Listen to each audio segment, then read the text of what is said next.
This morning, I'm continuing going through our textbooks, the Science of Mind textbook by Dr. Ernest Holmes.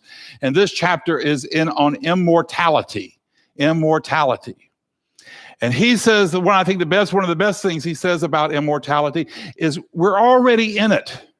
You don't die and start your immortal life. You're already living your immortal life right here, right now. Now, Dr. Holmes says that when we do cross over, the first thing that's going to happen is we're going to feel more alive. We actually feel more alive in spirit than we do walking the earthly plane. That is because to get to take on this cloak of dust we wear, our bodies, we have to lower our vibration down. So when you leave this cloak of dust, you're going to feel more alive. You're going to feel more free. You're going to be free of aches and pains, and you'll be able to travel anywhere in the universe in a blink of a mind's eye. We also have the opportunity to drop all the baggage we've collected through the lifetime. We have the opportunity, as in a computer, to go back to our original factory settings. Yeah. All the hurts and the resentments that we've collected. Now, by the way, nobody's stopping us from doing that here and now. We can already do it now. And here's the interesting thing. If we do it while we are alive, it's more challenging, but we will reap greater rewards when we cross over to the spirit. We will be able to access greater vibration. Now, Dr. Holmes said about as we cross over into spirit, he says, we're just going to keep on keeping on. He says, we're going to have our same personalities. We'll keep our same history. We will remember people. It's going to be just a continuation of the life we've already had. We're just going to be free of this cloak of dust we wear. Now, I've always been struck by the wisdom that's in the Tibetan Book of the Dead and Living. I think it's a fascinating text. I've studied it some, but not really very much. And it's a really interesting text. It starts off what happens as a guide to the afterlife. And when you die in Tibetan, in this tradition, the moment your last breath leaves you, they call the priest, and the priest comes and he starts reading to your body this journey that you are on. And the first thing the priest will do when he gets there with you, he will look at you and he will say, "You're dead. You're dead. So let's begin this journey." It takes, and now the first thing you will be able to do is, if you're up to the task, you can dissolve into the no-thingness, which is spirit. Most of us won't be able to do that. Most of us will still have something of personality and ego that will catch us, and we will be back into the recycle of life. The Hindus or the Buddhists, Tibetans, they say it takes about 40 days. About 40 days you'll go through this cycle, and you will meet wrathful demons. And that's what you have outside of their temples, but you shouldn't be afraid of them. They're just your fears and your anger just blown up. And they're just smoke screens. They look frightful, but they're just smoke screens. They're nothing to fear. For I have this deep fear within my soul that mine's going to be Colonel Sanders with a bucket of chicken. It's just a fear you've inflated, and you can move through it. And first of all, remember you're loved. That's all you have to do. Remember you're loved. You don't have to face any of these fears. They have no power. Now, as you go through this journey, by the 40 days, you will be getting ready to reincarnate, and you will pick your own parents. You'll find the parents you have that you want to have. Now, we stay in spirit before we incarnate, and we are given the opportunity. We can move on back to earth plane, or we can move on to other forms of existence. Dr. Holmes says there were many levels of consciousness that we can move on to. If you've had a lot of anger and resentment in your life, when you cross over to spirit, you will soon be back in the physical form, because in spirit, there's no anger or resentment to you to attach to and draw energy from. So you won't be able to stay in spirit long. The intuition I got is almost like a water slide. You'll be back in the physical because there's nothing you can attach to. Now, if you have a heart of love, you will have a home in the eternal heart of God. There you will be able to stay for as long as you want. We will meet old family and friends. We will be given the opportunity to review our lives and to learn from them. And don't worry about that. You probably have done a lot better than you think you've done.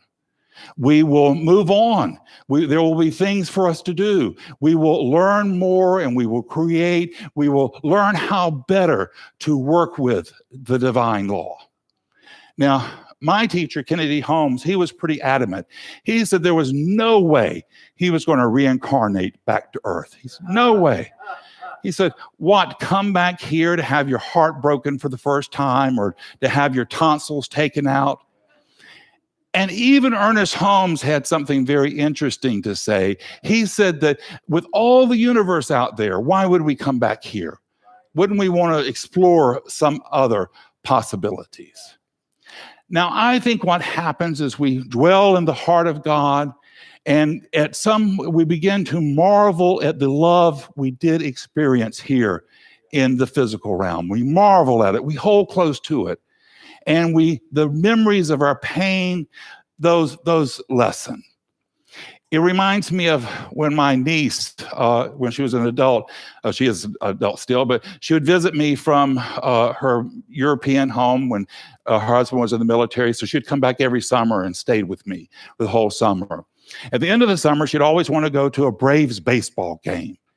And of course, I would all be excited with her to want to go with her and her friends. And I did this for many years. And the moment I would get stuck in that traffic, headed to that stadium, I would think to myself, why have you done this again? To pay, $75 for parking, walk 3 blocks in Atlanta heat, pay $25 for something to drink. And I was like, why would you want to do this? And then, of course, what would happen? The next year, take me back to the ball game. Yeah.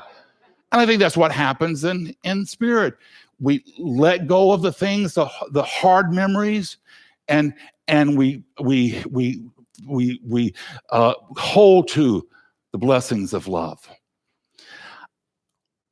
I think in spirit, we're given the opportunities to go to places not as hard as earth. This is a hard learning place. This is not easy. I know some people in my teaching would have you to believe, life is cotton cane and unicorns running out there. But this is a tough place to be into. I think we are given opportunities to go to places that are not so challenging, but we don't learn as much. And it's the learning that we really want to do. So why do we pick life paths that are so difficult? Why would we do that? Well, I think it's because when we're in spirit, we're so enraptured by the love we have for spirit that we want to take on challenges to prove our love. So we pick these. We pick challenges, but it's important to remember you're not alone. It's also important to remember that spirit is grateful that you're on this journey. Spirit is grateful you've picked these challenges, and spirit is supporting you. Our challenges in life allow us to up-level our vibration in spirit. The more we learn of spirit and the physical, the greater our ability to resonate with that vibration will be in spirit. Now, Dr. Holmes says that within our bodies already is a spiritual body. And he says that we can indeed communicate with those in spirit. It's best not to. Leave them alone. Kennedy said anybody with any sense would be off doing something important and intelligent, so that they wouldn't come here wanting to be bothered with us. If they're really loving to you, they're not necessarily going to want to come and to solve all your life problems for you anyway, because they're your lessons to learn. And by learning your lessons, you empower yourself. It's like the baby chick getting out of the egg. You can help the baby chick, but if you help it too much, it becomes weakened and it can't survive out of the egg. So your lessons are for you to learn. Now, they are not necessarily some good entities in spirit. They're mainly humans who didn't seek the light in their lives, and so when they've crossed over, they don't even recognize the light. Don't mess with them. They don't have very much power. They're nothing to be afraid of, but don't mess with them. They will find their way to God at some point. We all are going to get there. No, not one of us is going to be missing. If we've lived in accordance with the law of harmony, we're going to continue on wherever we go. And we're going to continue to reap our connections with spirit. If we've lived in any other way, well, we're going to continue to live that way until we become more intelligent, till we get a better idea about ourselves, so we don't have to do that. When we came into life, we were surrounded by people who loved us, who adored us. And when we cross over in spirit, we're going to be surrounded by people who love and care for us and will help nurture us. And so we can get to a place of where we know where we are and we're comfortable where we are. And then, like I said, we will go on and we will have we will have assignments, we'll learn things, we'll have opportunities so that we can better learn how to work with divine law. Dr. Holmes says, nature will not allow us to stay in one place too long. She will allow us to stay there long enough so we can learn our life lessons, but not so long as we become rigid and inflexible. Then nature will move us along. Nature demands we change because we can become more than what we are. And Dr. Holmes says when we do have changes, we should greet them with a smile on our face and a song in our hearts. Well, isn't that just fine for Dr. Holmes? I can tell you right now, when I hear the daily ups of COVID patients in Flagler Hospital over there, I don't necessarily have a smile on my face. Even if I had one, you wouldn't be able to see it with the mask I'm having to wear. Last week, there was one day I got so down, I started having to sing Christmas carols to lift my mood. Sometimes we have to cling on to what we can to raise ourselves up. Dr. Holmes says life is either a blessing or it is a curse to the use we make of it. He said in the long run, no one judges us but ourselves. No one condemns us but ourselves. If we make mistakes, we suffer. We are our own reward and our own punishment. Some are happy and others are unhappy, according to the way they contact life. No one gives to us but ourselves. And this is probably the most important line he ever said in the whole textbook. We need not fear God or the devil, for there is no devil, and God is only love. We are born of eternal day, and the spirit soul shall never set upon the glory of the soul, for it is the coming forth of God into self-expression. Life is good. God is good. No one need prepare to meet God. We're meeting God every day in the rising sun. We meet God in the flowing stream, the budding rose, the joy of friendship, the love we experience with family, the silence of the soul. We meet God.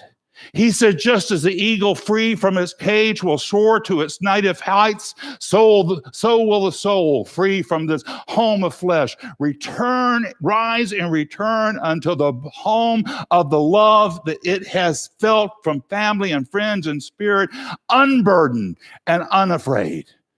We should not prepare to die. Let us prepare to live, to live. And so this morning we want to know, what is it that God wants to live by means of us? What of good wants to show up by means of you? What goodness can you manifest in your life for yourself and those around us, so that the glory and goodness of Spirit can rain down upon you, so your heart and soul can be a light of God's love here, now, in this lifetime where we are? Because, dear friends, we're needed. We're going through a tough time. The night has been dark, but there's a new dawn breaking, and that new dawn is going to come from our love. It's going to come from our prayers. It's going to come from people knowing how valuable they are in our lives. Do not give in to despair. Do not be dismayed by the trouble you see around you. You are the child of the Most High. You've been called by name from stardust to be exactly where you are this morning. You're needed. You're necessary, and we're going to make it through, one prayer at a time, one heart at a time, and one soul at a time, and no, not one of us will be missing. It's the truth in your life this morning. It's the truth in mine, and so it is.